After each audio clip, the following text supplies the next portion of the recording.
Bueno, César Calderón lleva 15 años trabajando en puestos de dirección de diferentes compañías de Internet. El año pasado, por ejemplo, recibió el premio Victory Awards 2012 al mejor blog político. Es experto en Open Government, gobierno abierto, es profesor, también colabora con diferentes medios y es autor de varios libros. El título de su conferencia es Nuevas formas de participación pública en las redes sociales. Y soy de Athletic de Bilbao. Además. Bueno, con su permiso, además, voy a aprovechar también para decir que podéis comentar, podéis participar, podéis decir qué os están pareciendo estas jornadas también a través del hashtag Ciudad y Juventud. Muchos ponentes aquí comentan su participación, anuncian que van a venir, como por ejemplo ha hecho también César Calderón. Comentarios sobre lo que ven, pues por ejemplo, Aitana Mas dice que está en Zaragoza escuchando a un crack, el Toni Puig, gestor cultural que acabamos de escuchar antes. También hay otros comentarios más críticos. Por ejemplo, Rapostín dice ¿por qué en las jornadas sociales siempre se dice lo bien que se hacen las cosas y no el por qué y el cómo van a ser esas mejoras? Bueno, Toni Puig, antes sí que ha dado algunas respuestas sobre esto. Vijuesca decía ayer, Andreu López da en el clavo, una traba para participar son los expertos, técnicos, burócratas que la impiden. Podéis seguir haciéndolo, podéis seguir comentando a través del hashtag Ciudad y Juventud y ahora os dejo ya con César Calderón. Muchas gracias. Yo no sé hablar sentado, entonces si no os molesta, prefiero hablar de pie. Bueno, ¿se me oye? Para mí es un auténtico placer estar en Zaragoza. Os voy a contar una pequeña historia personal. A ver, corrí el año, no os voy a decir el año porque si no vais a saber mi edad, y montamos en el pueblo de Madrid donde yo vivo, montamos una asociación de objetores de conciencia e insumisos, con tan mala suerte que se estaba montando el Consejo de la Juventud de Majadahonda y nos eligieron para llevar el Consejo de la Juventud. Entonces, lo primero que hicieron fue mandarnos a Zaragoza, en aquel momento, para que viéramos cómo funcionaba un Consejo de la Juventud y cómo funcionaba una Casa de la Juventud. Entonces, mi primera experiencia aquí, efectivamente, fue llegar a una Zaragoza totalmente hiperactiva y con una vitalidad asociativa absolutamente brutal, en la que trataron de enseñarme qué era esto de los consejos de juventud y para qué servía. Yo soy muy cabezón y no aprendí prácticamente nada. Entonces, a partir de ese momento soy bastante crítico con el movimiento asociativo, un movimiento asociativo al que Joaquín Leguina llamaba la sociedad civil de plantilla. Y yo creo que se acerca bastante a lo que terminó siendo buena parte del movimiento asociativo juvenil en este país. Una sociedad civil de plantilla, pagada por los poderes públicos, que solamente servía para movilizar a unos pocos cuando había que movilizarlos. Y así empiezo, así de suave, para que veamos un poco de qué va todo esto. Bien, pero yo no he venido a hablar de mi libro en este caso, sino que he venido a hablar de brujas. Pero no de esas brujas, de Brujas, la ciudad belga. ¿Habéis estado alguno en Brujas alguna vez? A ver, levantad la mano los que habéis estado en Brujas.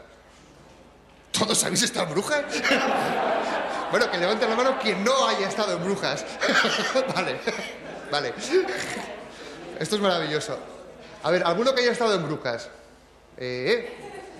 Manos, tú misma. A ver, ¿qué te pareció Brujas? ¿Cómo viste la ciudad? Pues me pareció una ciudad muy bonita. Y no sé, mi experiencia pues como un museo y todo muy bonito y no vi más que una ciudad turística. Ya está. Sí, bonita. Sí. Supongo que los que habéis estado en Brujas tenéis todos una impresión parecida, ¿no? Una ciudad muy bonita, efectivamente, pero una ciudad que tiene una historia. Es una ciudad que se quedó en el siglo XV, y eso es lo maravilloso de Brujas. A partir del siglo XV no se produce prácticamente ningún desarrollo. Y lo bueno de los belgas, aparte de la cerveza y el chocolate, y no necesariamente por este orden, es que han conservado magníficamente la ciudad. Pero esta ciudad tiene una historia que creo que tiene bastante que ver con lo que estamos hablando aquí. Brujas es una ciudad que nace. La primera constancia de que ahí existe una ciudad es en la noche de los tiempos. Es decir, ahí prácticamente donde se encuentran Brujas siempre ha habido asentamientos humanos. Es una tierra tremendamente pobre en la que prácticamente no se puede producir agricultura, había muy poco ganado y estaban muy cerca del mar, pero separados del mar por suficientes kilómetros para no permitirles la pesca. La conexión entre Brujas y el mar era un riachuelo, el río Swin, ZWIN, que si hiciéramos un listado de los ríos del mundo estaría el último o el penúltimo, con esas dos iniciales comenzando por ellos. Entonces, Brujas tenía muy poca población y es una población que prácticamente no crecía porque ni se podía cultivar, ni se podía tener ganado, ni se podía pescar. Entonces, un día del año 1134 se produjo una tormenta de proporciones bíblicas en esa zona del norte de Europa. Mató a casi todos los habitantes de Brujas, pero como dicen ahora los economistas modernos, tuvo una externalidad positiva, que es que abrió el riachuelo, el río Swin, y lo convirtió en un río navegable. La gente de Brujas, que no eran tontos, poco a poco se fue repoblando aquello y se dieron cuenta que podían llegar al mar. Entonces construyeron un pequeño puerto de pesca. Un pequeño puerto de pesca que permitió que una nave perdida, un barco cargado de lana proveniente de Gran Bretaña, pudiera tener un intercambio comercial con unos comerciantes de vino de Gascuña, franceses, y el intercambio comercial se produjo allí. Y poco a poco se produjeron muchos más intercambios comerciales allí. Los habitantes de Brujas abrieron el pequeño puerto pesquero y construyeron un puerto un poquito más grande. Entonces, Brujas comienza a ser un pequeño nodo de comunicación comercial en el norte de Europa, entre Gran Bretaña y esa zona del norte de Europa. Pero el gran cambio se produce cuando Brujas ya es conocida como pequeño puerto y sabéis que los venecianos habían abierto un canal de comunicación, un canal comercial también, con la China del Gran Khan. Entonces traían a Europa sedas y materiales preciosos. Pues bien, una galera, un barco veneciano, llegó a Brujas y ahí se produjo el primer gran intercambio comercial que convierte a Brujas en la gran ciudad para el comercio del norte de Europa. Se produjeron gigantescos cambios en Brujas a partir de ese momento. Se crea una de las primeras universidades europeas. Brujas comienza a atraer talento. Los jóvenes de todos los pueblos y ciudades de alrededor quieren ir a Brujas porque es el sitio donde están sucediendo cosas.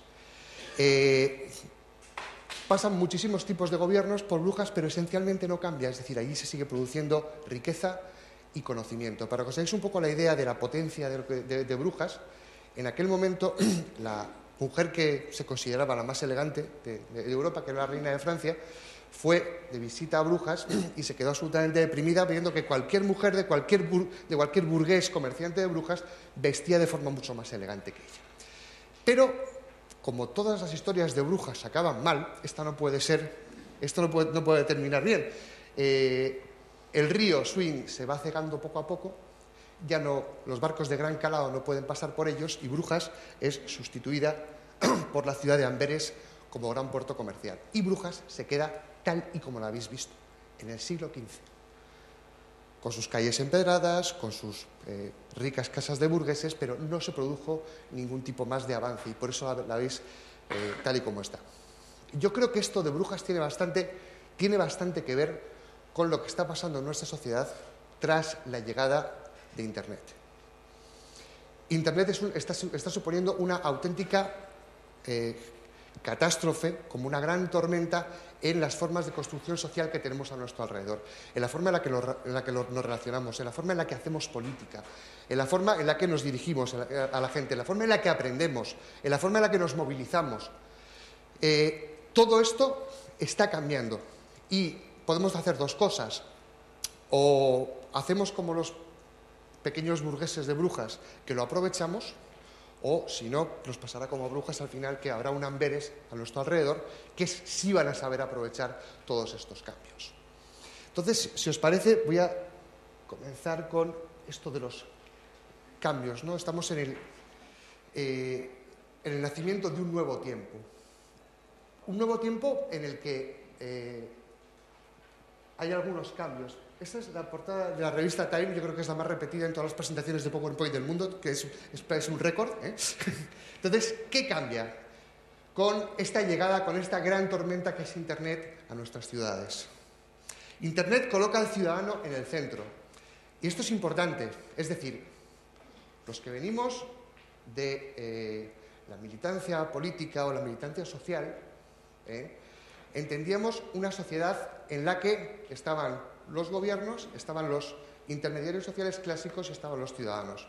Entonces, era una relación perfectamente vertical. Esto se ha dinamitado. El papel de los intermediarios sociales, la famosa sociedad civil de plantilla que definía Joaquín Leguina, ya no es tal. Ya no están ahí. El ciudadano puede compartir decisiones y hablar directamente con quien toma las decisiones. Estamos en una sociedad mucho más compleja. Y hay gente que dice que estamos, que esto de la brecha digital, ¿no?, que impide a mucha gente acercarse a las nuevas tecnologías. No, estamos ante una brecha que es mucho más jodida, que es la brecha de la complejidad. Quien no entienda que el mundo ha cambiado de forma radical y que la forma de hacer las cosas es totalmente diferente, se va a quedar fuera de todo esto. Nace la figura del prosumidor. Bien, ¿quién me dice que es un prosumidor? Dale. Productor y consumidor, efectivamente, de cultura de Internet. Mini punto. ¿Cuál es la importancia del prosumidor? Bien, antes, ¿quién podía crear productos culturales? Pues solamente la gente que tenía mucho poder económico. Las grandes productoras de cine, las televisiones, las grandes editoriales. Ahora todos y cada uno de nosotros podemos ser productores de contenido de éxito en Internet. Eso solamente va a depender de nuestro talento, pero tenemos las herramientas para poder hacerlo. ¿Qué significa todo esto? Pues fijaros, si la invención de la imprenta por Gutenberg cambió el mapa de Europa, y lo cambió, es decir, cuando Gutenberg inventa la imprenta y se ponen, que no tendría otra cosa mejor que hacer, digo yo, a imprimir Biblias, la lectura de esas Biblias hace nacer el protestantismo, es decir, y Martín Lutero cambia el mapa de Europa, caen imperios, se producen guerras, y eso solamente por el acceso del ciudadano de aquel momento a la lectura del libro sagrado, de la Biblia. Imaginaros qué cambios políticos y culturales va a traer que todos y cada uno de nosotros podamos crear nuestros propios contenidos en Internet. Y efectivamente todos somos prosumidores. ¿Cuántos tenéis Twitter? Bien. ¿Cuántos escribís en un blog? Esos son los buenos. ¿Cuántos tenéis Facebook? 20, ¿no? ¿Verdad? Sí, también. Muy bien. Mis amigos de 20 estarían encantados. Vosotros, bueno, canales propios en YouTube, ¿tenéis alguno? ¿Canales en YouTube? ¿Sí? Uy, qué buenos. Muy bien, muy bien. Por cierto, al que vuelva a decir 2.0, lo echamos de la sala. Esto del 2.0ismo tenemos que acabar con ello de una maldita vez, porque en realidad no estamos hablando de un canal de comunicación, estamos hablando de un nuevo territorio, que es una cosa muy diferente. Es decir, cada vez que alguien dice 2.0, Dios mata a un gatito, que lo sepáis. Entonces, vale. Más cambios. Nace la ciudadanía hacker. ¿Quién me dice que es un hacker? Pirata informático. Error, pero gracias por participar. ¿Quién me dice que es un hacker? Programador. Nos vamos acercando. ¿Más? Yo tengo todo el día, Los medios de comunicación, los más media, quieren que creamos que hacker es pirata informático, pero nada más lejos de la realidad. Un hacker es una persona que se dedica a lo que le gusta con pasión y que trata de poner a disposición de la ciudadanía códigos previamente cerrados. Es decir, un hacker es aquella persona apasionada por su trabajo. En este caso, los primeros hackers efectivamente fueron gente que creaba código y siguen creando código, y en vez de coger ese código y dejarlo cerrado y tratar de venderlo, lo que hacen es mantener ese código abierto para que el resto de la gente pueda aprovecharse de su trabajo y venir otra persona y mejorarlo. Os recomiendo encarecidamente la lectura de un libro de Pekka Imanen, un finés, que a pesar de ser finés, el tipo escribe maravillosamente, que se llama La ética del hacker. Es un libro que os va a explicar el espíritu de toda esta gente que está ahora mismo haciendo cosas interesantísimas. La filosofía hacker, la ética hacker es una evolución de la ética protestante. La ética protestante nace en confrontación con la ética católica, que es la ética del que no puede haber beneficio, que el trabajo solamente es un mal divino. Los protestantes decían que no, que para ellos el trabajo era una bendición de Dios y que enriquecerse era legítimo. Y en cambio, ahora vienen los hackers y dicen que enriquecerse puede estar muy bien, pero que trabajar en lo que te gusta, eso es lo que realmente mola. Entonces, esa es la nueva ética de la gente que está haciendo cosas importantes en Internet.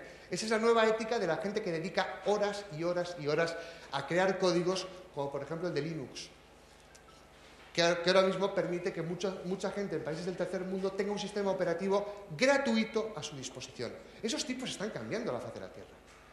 Y lo están haciendo. Y lo están haciendo de forma altruista. ¿De acuerdo? Eso es un hacker. Todo es bidireccional. Y la autoridad se convierte en meritocrática. Siguiente pregunta. ¿Qué es la meritocracia? ¿Meritocracia?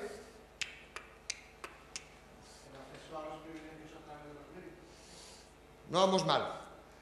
La meritocracia es la piedra angular debajo de Internet, debajo de cómo se producen las relaciones en Internet. En la sociedad tradicional, en la sociedad de la que venimos, bueno, os voy a contar una historia que creo que lo va a explicar con mayor claridad. A ver, había un político, era un ministro, que no os voy a decir quién era, pero era Jordi Sevilla, que se abrió un blog. Entonces, como era ministro del gobierno de Zapatero, el tipo pensaba que al abrirse un blog el señor ministro iba a tener cientos de miles de visitas, porque él era ministro. Error. Tenía pocos cientos de visitas. Dejó de ser ministro, comenzó a escribir en serio en el blog y ahora sí tiene miles de visitas. Ya no es ministro. Si tú le preguntas a un chaval por la calle quién es Jordi Sevilla, seguramente cree que es el cantante de los Mojinos Escocíos. Pero este tipo ahora sí depende de su mérito. Es decir, en Internet dependes de tu mérito, solamente de tu mérito. En Internet eres lo que compartes, no lo que escondes, no lo que guardas debajo del cajón.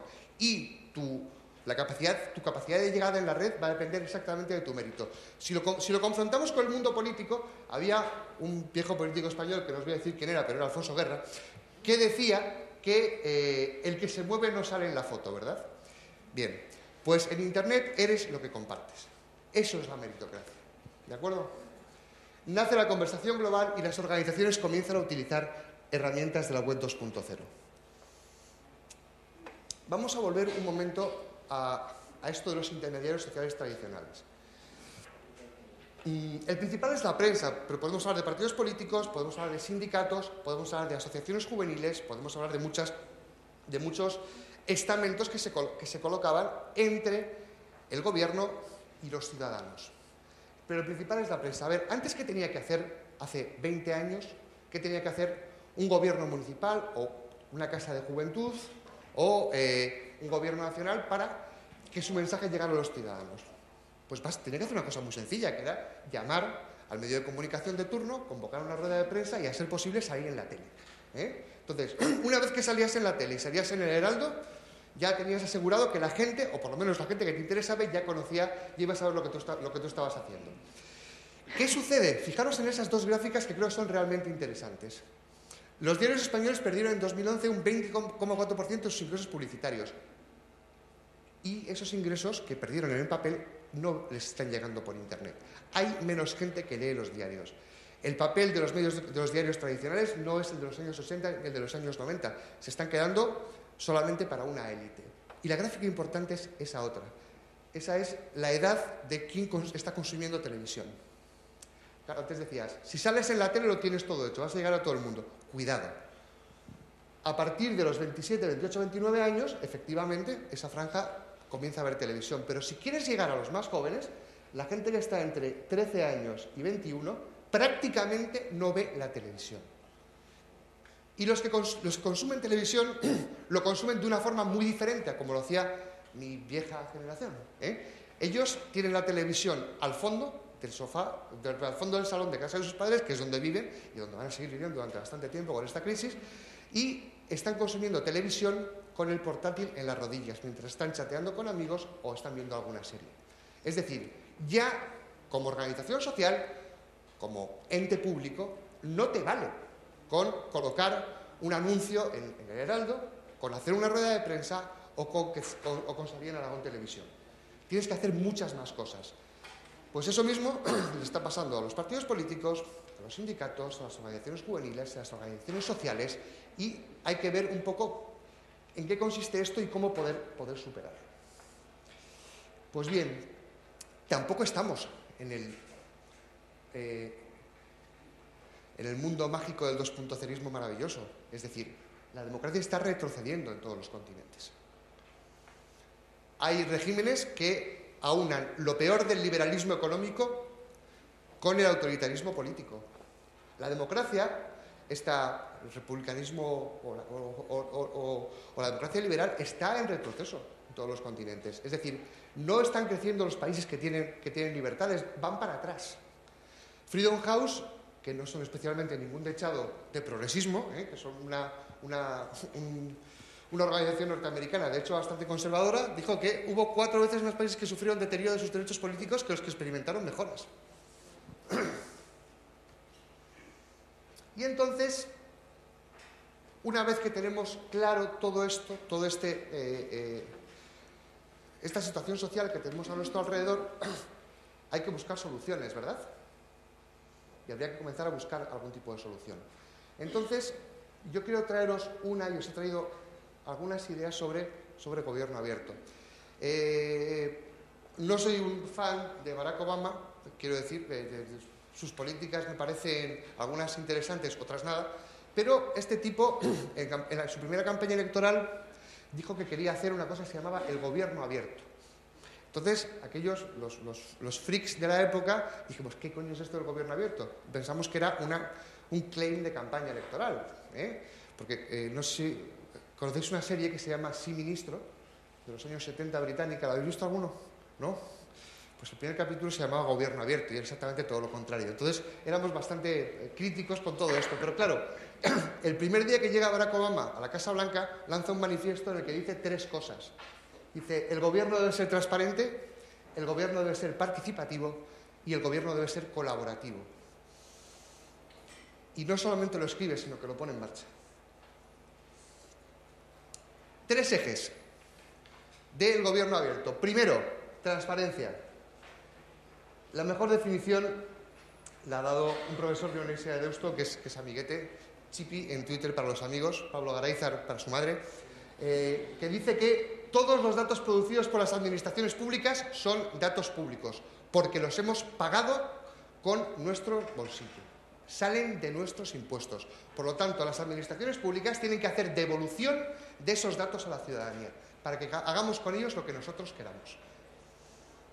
Así, en teoría, queda muy bien, ¿verdad? Vale. ¿Cómo se hace?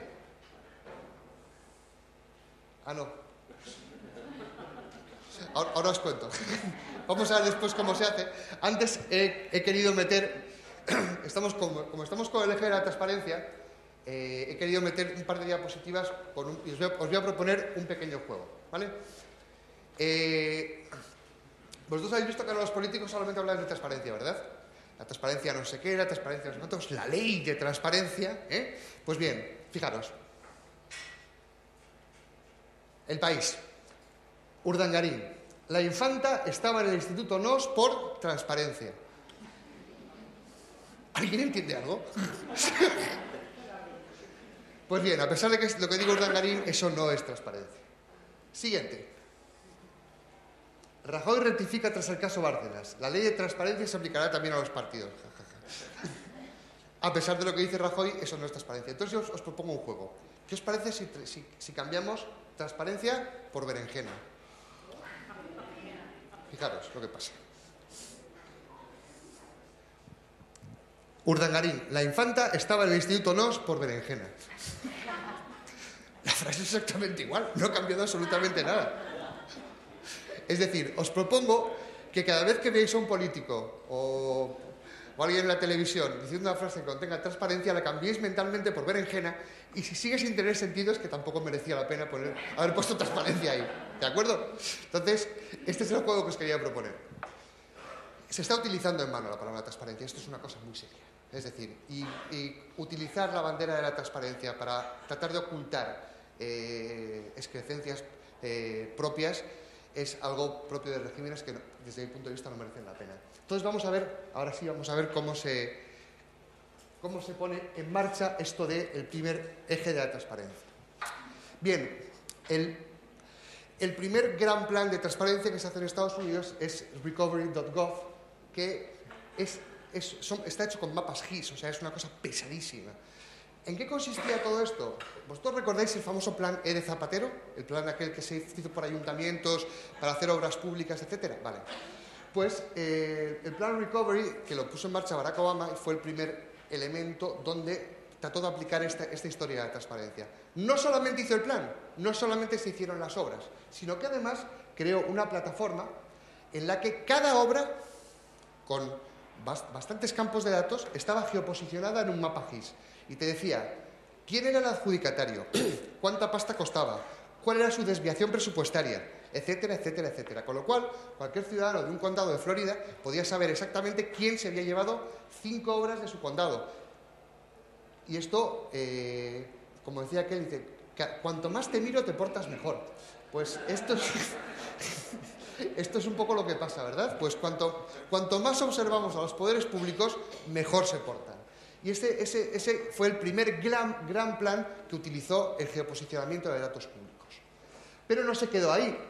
Después eso era de un plan concreto y dijo, como esto ha funcionado, voy a hacerlo con toda la administración norteamericana. Y creó OpenData.gov, una plataforma en la que el gobierno norteamericano se ha puesto a liberar datos públicos. Pero a liberar datos públicos con una serie de condicionantes que vamos a ver ahora, pero a liberar datos públicos de forma brutal. Creo que llevan por 8.000 y pico datasets liberados. Es decir, desde información meteorológica hasta información de obras públicas, hasta información de criminalidad, absolutamente todo. Y tú, con esos datos, los puedes pillar y crear aplicaciones. Aplicaciones que no solamente fomentan la transparencia, sino también el emprendimiento. Entonces, estos son los dos primeros ejemplos que tenemos, pero es que tenemos otros ejemplos cercanos. En base a eso, el gobierno británico saca data.gov UK, y en nuestro país, para seguirnos demasiado lejos, tenemos Open Data Euskadi, en la que el gobierno vasco empezó a abrir datos públicos, ya va por los 2.000 y pico datasets abiertos, que están funcionando realmente bien. Es decir, esto se puede hacer, esto se está haciendo, y esto sí es transparencia. ¿Nos vale cualquier dato? No, no nos vale cualquier dato, por supuesto que no. Cuando el Congreso de los Diputados publica en PDF los sueldos de los diputados, ¿nos vale? No, porque no son datos con los que podamos jugar. Eso solamente es charcutería. Es decir, tú entras ahí y dices, a ver, ¿cuánto cobra este diputado? Pues mire, no. Con la charcutería no. Los datos abiertos, para ser realmente útiles, tienen que ser usables, reutilizables, en formatos abiertos, públicos, veraces, contextualizados y bajo licencias CC, que son licencias abiertas. La clave de todo esto es que solamente son datos públicos los datos que están online. Tenemos un engendro de ley de transparencia que se está cocinando en el Congreso de los Diputados que no guarda ninguna de estas características, ni una sola de ellas. Con lo cual es una ley de berenjena, ¿no? No es una ley de transparencia. Entonces, hay un ejemplo que es bastante curioso. Un diputado de la Comunidad de Madrid pidió un dato que le correspondía a ver y el maravilloso gobierno de la Comunidad de Madrid le dijo que sí, que efectivamente podía consultarlo. Entonces tuvo que ir ese diputado con otro grupo a las dependencias de la Puerta del Sol, meterse en una de las cuevas y claro, le permitían verlo, pero ni siquiera le permitían fotocopiar ese dato que necesitaba para su investigación parlamentaria. Entonces el tipo se negó y montó un Cristo. Es decir, ni los diputados tienen el derecho a tener mucha información que les corresponde. Entonces, por eso digo que solamente es información pública, la información que está online y dispuesta bajo estos parámetros. ¿Por qué insisto en la parte de datos contextualizados? Porque las estadísticas son una magnífica manera de engañar, es maravilloso. Cuando se estudia, hicimos una pequeña prueba en la cual cuánto se gastaba cada comunidad autónoma por estudiante en temas de educación. Entonces, incomprensiblemente salía la Comunidad de Madrid por encima de casi todas. Entonces dijimos, ¿aquí qué está pasando aquí? Pues que evidentemente estaba estaba metiendo partidas en educación que no correspondían a educación. Entonces, por eso tienen que ser datos veraces y contextualizados. Seguimos.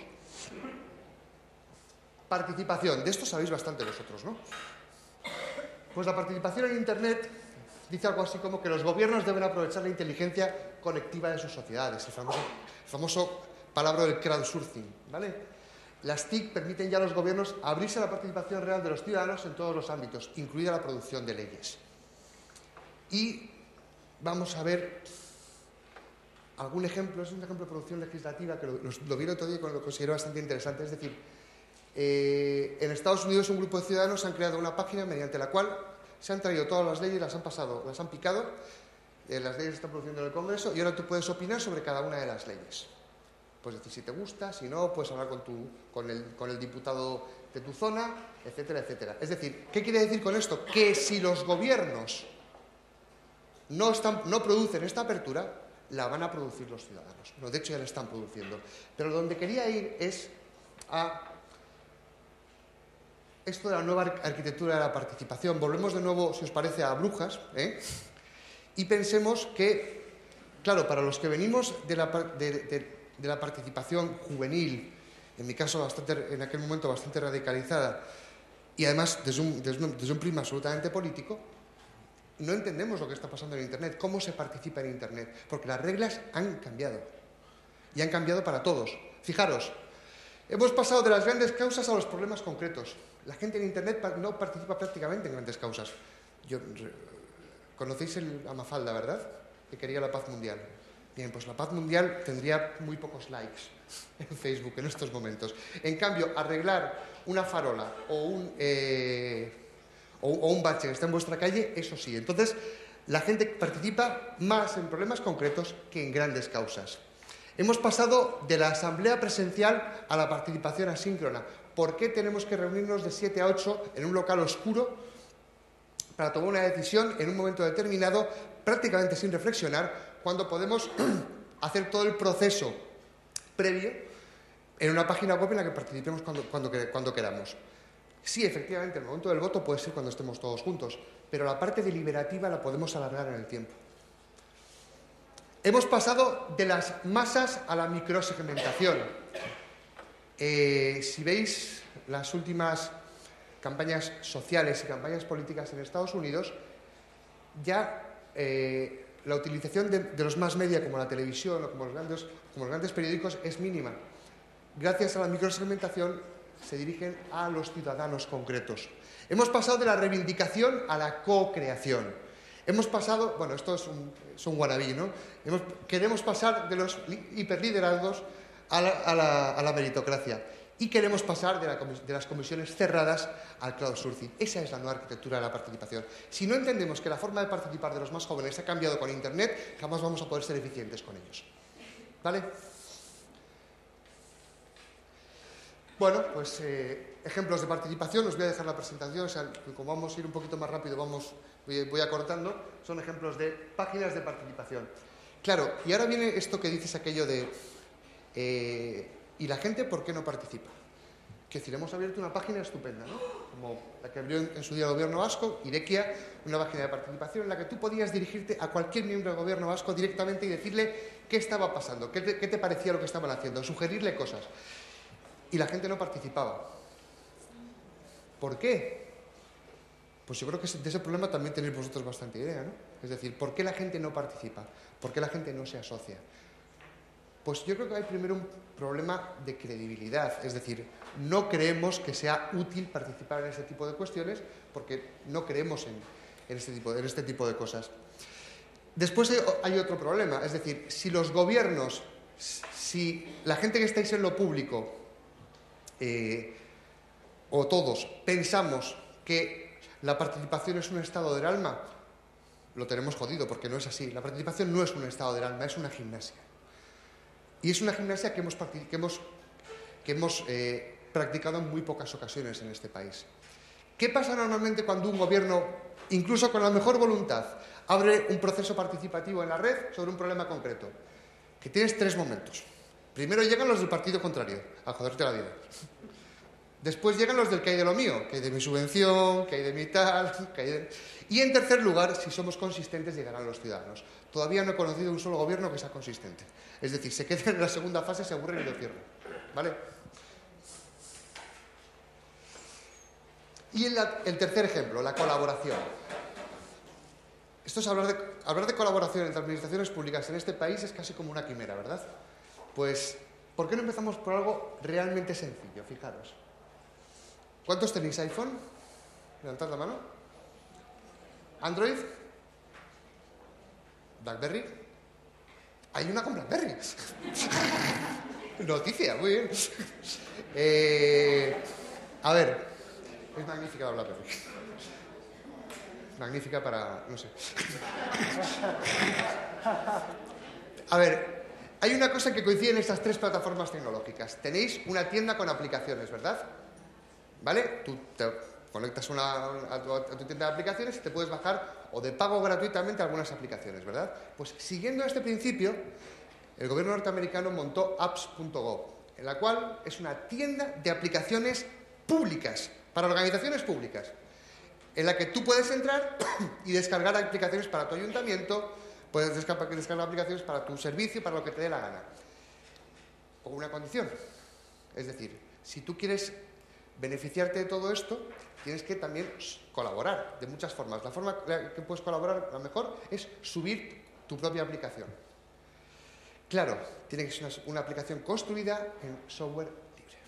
Con lo cual, viene otro ayuntamiento, pilla la aplicación que le interesa, la desarrolla, sube una nueva versión con nuevas capacidades y la vuelve a subir. ¿Está funcionando esto? No del todo. Quiero decir, como no hay un efecto comercial directo para que la gente que la sube, pues no funciona tan bien, pero no está funcionando mal. No está funcionando mal. Entonces, bueno, después de todo este repaso, ¿de qué estamos hablando cuando estamos hablando de esto del famoso gobierno abierto? Pues fijaros, a mí me gusta compararlo con una paella. ¿Hay algún valenciano en la sala? No, pues mejor, pues si no me matan.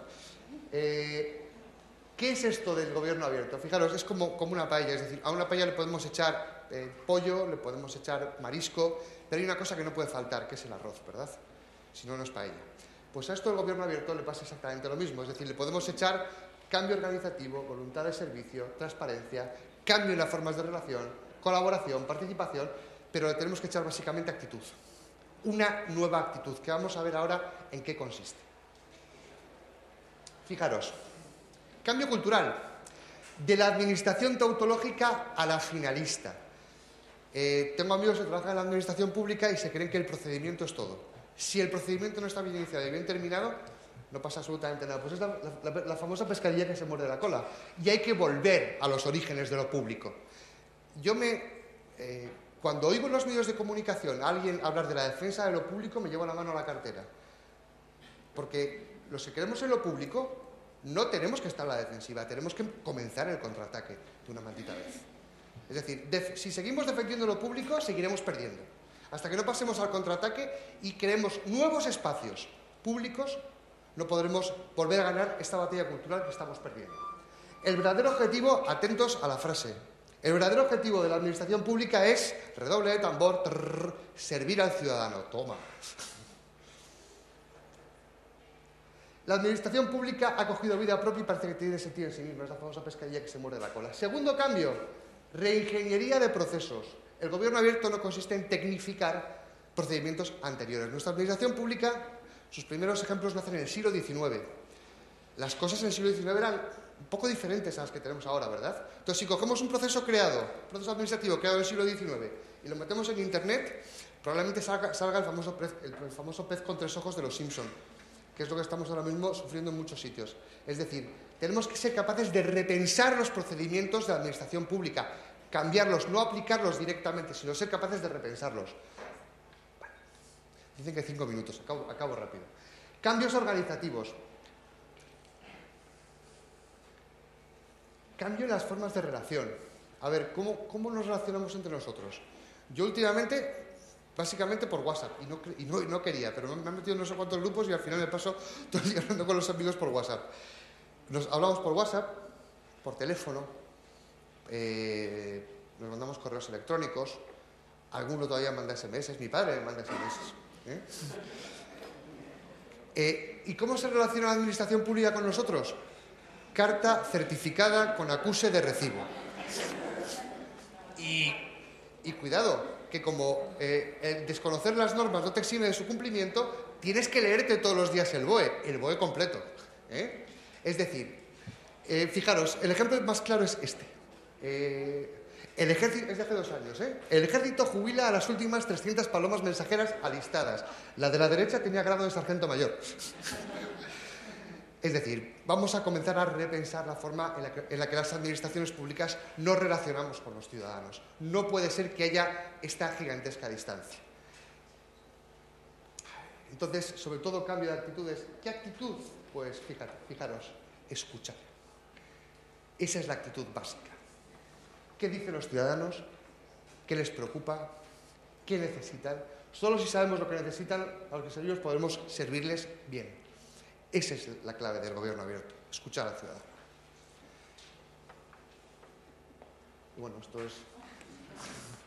Aquí yace la transparencia. O la berenjena, ¿cómo era?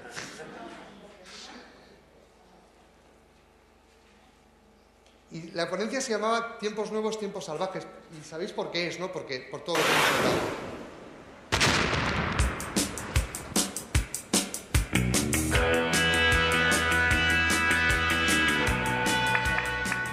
Esto es un grupo, Los Ilegales, de los años 80, que algunos lo conocéis, ¿verdad? Pues la canción lo dice con bastante claridad, que estamos viviendo tiempos absolutamente nuevos. Tiempos salvajes, tiempos que no conocíamos. Tiempos que los que hemos nacido en democracia y los que nos hemos criado en los medios del estado del bienestar, creíamos que todo iba a ser así de maravilloso. Y se ha acabado. Se ha acabado.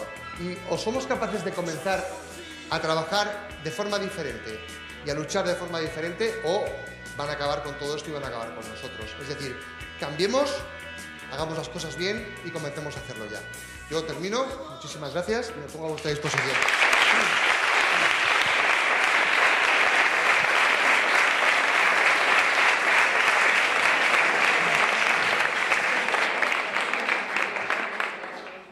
Abrimos turno de preguntas, los que queráis. De contacto.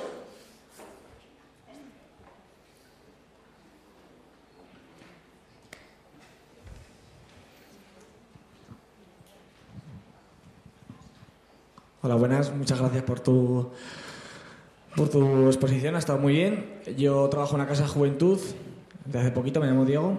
Entonces voy a hablar desde la humilde experiencia que tengo. Lo voy a enfocar principalmente a donde trabajo, tu exposición. Entonces, yo he percibido en esta ciudad, o bueno, sobre todo en el barrio donde trabajo, a veces que falta un poco de difusión de alguna manera, porque sí que tenemos servicios como el CIPAG, a través de boletín papel, del internet, pero me encuentro con chavales en mi propio barrio que no saben lo que es una casa de juventud. No dónde está, ni qué hacemos, que no saben lo que es. Cosa que me resulta, no sé, un poco... No entiendo el porqué. Entonces creo que algo falla. No sé qué hacemos mal, qué no hacemos, no sé qué... Pues por eso que los chavales, como tú bien dices, pues ahora están 20, Twitter... Y claro que el último fin de Casa de Juventud es el contacto y es el día a día, pero para llegar a ellos igual de primeras, y que ya no de primeras, sino también de segundas. Una vez que hacemos algo, también una mayor difusión, desde cuando hemos hecho ya algo, el que la gente pueda informarse de, mira lo que han hecho. Pues el que... Bueno, no sé, que creo que hay algo que trabajar desde... De todos nosotros tenemos que pensar en por qué hay chavales que no saben de nuestra existencia, no saben de lo que hacemos, y bueno, pues creo que es un punto importante también a trabajar por el futuro y eso. Gracias. Hay un... Sí. Te cuento una anécdota que es muy parecida a lo que tú dices. Yo milito en una organización política, ¿no? Entonces, cuando nace todo el rollo todo el tema del 15M, me decía un viejo militante, me decía, no, si las puertas están abiertas, que vengan aquí que lo cuenten. No funciona así. Tienes que salir tú y contar lo tuyo. Es decir, respecto a lo que tú dices, efectivamente, tenemos nuevas herramientas, hay que tener nuevas estrategias. Es decir, si tenemos todas las casas de la juventud, podemos tener todas las casas de la juventud que queramos. Si no somos capaces de conectar con la forma en la que se asocia, la forma en la que trabaja y la forma en la que hace política o se implica con su entorno esta nueva generación, podemos tener las casas del pueblo que queramos o las casas de juventud que queramos que no van a venir. Es decir, va a pasar como con el viejo militante que decía, no, si están las puertas abiertas, que vengan aquí y nos lo cuenten. No. Abrir las puertas no significa que la gente entre. Abrir las puertas significa que tú tienes que salir. Y para salir, pues eso, tenemos nuevas herramientas. Pero las herramientas no lo son todo. Es decir, aquí el que se crea que todo es tecnología está jodido. Es decir, la tecnología es una pala y es un pico. Las estrategias hay que pensarlas de otra forma. Es decir, había un famoso titular de un medio de comunicación, era algo así como mujer muere por un tema jodido de violencia doméstica. Mujer muere por un pico, por una pala o algo parecido. Es decir, no, a la mujer esa la ha matado un señor que ha utilizado la pala. Es decir, no podemos acusar a la pala de los males, sino al tipo que le ha empuñado. Pues esto con la tecnología es igual. Es decir, no podemos acusar a Facebook, a Twitter, a Internet o a WhatsApp. Es decir, esas son nuestras herramientas. Tenemos que saber utilizarlas. Y para saber utilizarlas, algunas claves, muy básicas, ¿vale? Antes de ponernos a hacer cosas en Internet, tenemos que saber quién somos en Internet. ¿Vale? Es decir, tienes que tener una idea, porque hay organizaciones públicas, hay ayuntamientos que se creen que son Gardel y son el Fari. Es decir, tenemos que saber quiénes somos en Internet. Una vez que sabemos quiénes somos en Internet, tenemos que definir una estrategia, a dónde queremos llegar, con quién queremos contactar, a dónde tenemos que ir. Y una vez que sabemos quiénes somos y tenemos una estrategia, ahí es cuando elegimos las herramientas, no antes. Si no sabes si quieres hacer una pared o un hoyo en el suelo, no sabes si vas a elegir un pico o una pala. Pues bien, esto es exactamente lo mismo. Buenas tardes. Yo estoy totalmente de acuerdo en el concepto de la ética hacker, de que hay que hacer una ofensiva también en las redes sociales y en esos nuevos espacios comunes, pero tengo muchísimas dudas sobre el concepto de Open Government. Me explico. Por ejemplo, el propio Obama. Quiero decir, tiene esa estrategia de Open Government y escucha mucho a los ciudadanos, pero los escucha pinchándoles los teléfonos, pinchándoles los correos. Entonces, es precisamente el hacker en el que frente al Open Government tiene que ir y sacar Wikileaks, el de la CIA que ha sacado un montón de documentos. Es decir, hasta qué punto el Open Government se reduce a lo nimio, a lo insignificante, y es la propia ciudadanía la que, de la misma forma que hace lo físico, tiene que organizarse y reclamar lo que por derecho debería saber. Y luego una cosa que me parece muy fundamental, y es que los medios de comunicación impresos, y eso, vamos, está constatado, siguen siendo los que marcan la agenda. Y tú vas a una televisión y los opinadores, los creadores de opinión, son los directores y opinadores de los medios impresos. Y tú vas a las páginas web de referencia y las de información son los medios de comunicación impresos. Luego, ¿hasta qué punto la nueva tecnología cambia algunas dinámicas y mantiene otras? Y hay que combinar ambas vías de acción. Siguiendo con eso, ¿hasta qué punto la meritocracia en Internet quiere decir que el culmen de la música es Justin Bieber? Tendríamos también que hacer una reflexión hasta qué punto realmente hay una interconexión en red o hay un individualismo en masa. Quiero decir, e incluso todos los que estamos en Twitter, probablemente, ¿cuántos llegamos en Twitter más allá de la propia red cercana de conocidos? O sea, el problema es trascender la propia red, digamos, más cotidiana. Y algo más se me olvidaba.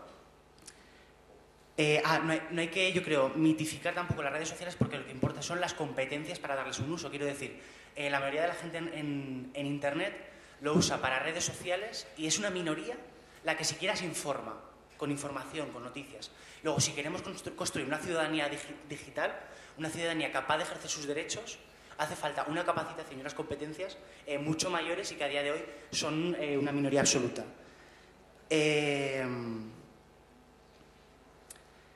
En definitiva, ¿hasta qué punto ese nuevo medio que se abre sigue siendo una ventana muy pequeña y realmente no deja de ser un complemento que potencia muchísimas herramientas ya existentes, sobre todo porque incluso a nivel deliberativo, en una comunicación digital, la mayor parte de la comunicación, que es la comunicación que se tiene cara a cara, que se tiene de forma no verbal, de muchísimas formas, se pierde, ¿no? Entonces, ¿hasta qué punto hay muchas limitaciones y el Open Government se queda muchas veces más en un gesto que en una capacitación real de empoderamiento de la ciudadanía? Qué discurso más antiguo, ¿no? ¿Qué edad tienes? 21. Joder, pareces mi padre. No, es una broma. A ver, varias cosas. Sobre lo que has comentado de la meritocracia y Justin Bieber. El ejemplo está un poco cogido por los pelos, tronco. Yo hubiera puesto, por ejemplo, a los guachiturros. No sé si lo has visto. Es un grupo argentino que son incluso peores que Justin Bieber y que tienen más fama allí. Es decir, la meritocracia es mucho más que todo esto. Tienes razón en que el planteamiento del gobierno abierto evidentemente es más que un gesto. Es decir, que el gobierno Obama esté espiando a sus ciudadanos es un problema probablemente de las agencias y a mí no me gusta, evidentemente, pero el gobierno Obama sí ha abierto las puertas a colaborar y a participar a través de las redes sociales, a través de Internet. Creo que debemos empezar a mirar a la red no con recelo, sino como una oportunidad. ¿Que es una ventana muy estrecha de oportunidad? Probablemente sí. Pero ya es algo más de lo que teníamos. Con lo cual, si como organización o personalmente se me presenta una nueva oportunidad y un nuevo canal para conectar con la ciudadanía, yo lo aprovecharía. Dices que la comunicación en Internet es más limitada que la comunicación personal. Sí y no, pero la clave de todo esto es que ¿por qué tenemos que elegir entre una y otra? No tenemos por qué elegir, tenemos la comunicación personal, podemos hacer las cosas, pero hay un nuevo canal que también debemos aprovechar. Es decir, esto es como, ¿a quién quieres más, a mamá o a papá? Pues mira, a los dos. Lo que sucede es que esto existe, está ahí, hay gente que lo está utilizando, la empresa privada y las grandes marcas lo están utilizando con una eficiencia absolutamente brutal y yo creo que los que queremos en lo público tenemos que empezar a pensar que tenemos un nuevo canal a nuestra disposición que estamos infrautilizando y que es un canal en el cual vamos a tener que comenzar a repensarnos a nosotros mismos. Es decir, una vieja organización como es la Administración Pública Española, si vemos cómo está representado lo que hace en Internet y las redes sociales, a mí se me caería el alma a los pies. Y no es una cuestión de color político, quiero decir, todos los gobiernos conservadores, los progresistas y los mediopensionistas lo hacen exactamente igual. Hay muy pocas organizaciones públicas en este país que estén con potencia en Internet y las redes sociales. Cuando haya una que lo haga, podremos comenzar a medir. Pero no, lo que dices al principio evidentemente es una broma, coincido con buena parte de tu mensaje. Hay que, esto con tiento, y sabiendo, es decir, no estamos esto no es ni el bálsamo de Fierabras ni el ungüento amarillo que decía el Quijote, Es decir, vamos a mirar con la distancia suficiente y sabiendo lo que queremos hacer. Venga, la última pregunta.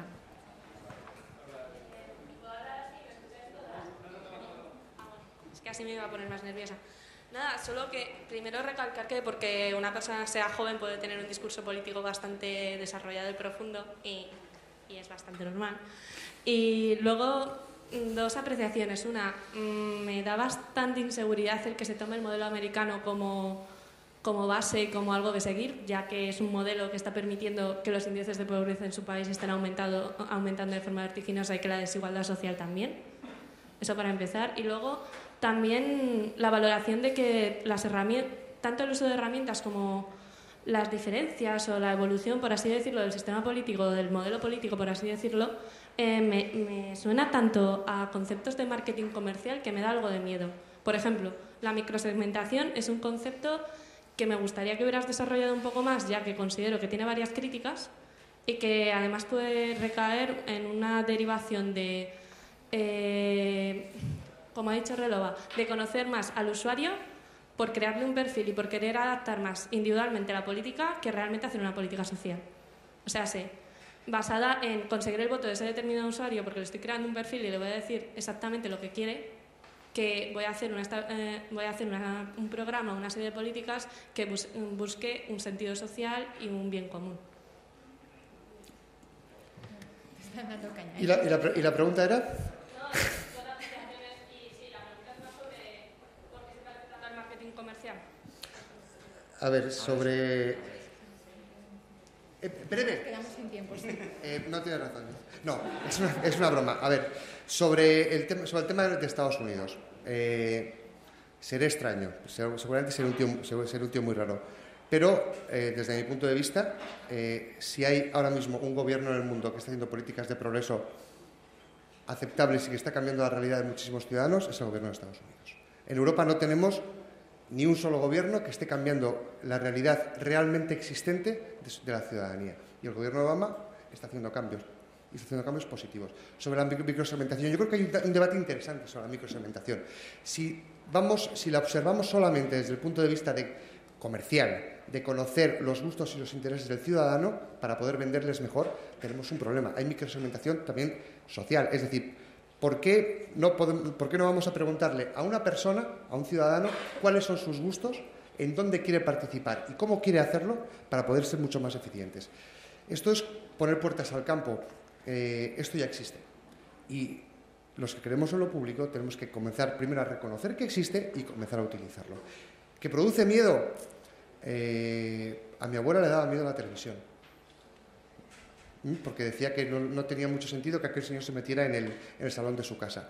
Está pasando a nuestro alrededor. Evidentemente tiene problemas políticos, éticos y jurídicos que hay que resolver. Y uno de ellos es, evidentemente, hablar de la seguridad personal, es decir, y del derecho que tenemos al olvido, a no estar en las redes sociales. Pero son temas muy complejos que hay que resolver y hay que comenzar a hablarlos. Si no somos capaces de ponerlos encima de la mesa, nunca los vamos a resolver. Yo creo que hay que sacar este tipo de cuestiones encima de la mesa y comenzar a hablar de ellos. Bueno, nos hemos quedado ya sin tiempo. Muchas gracias a César Calderón por haber estado esta mañana con nosotros.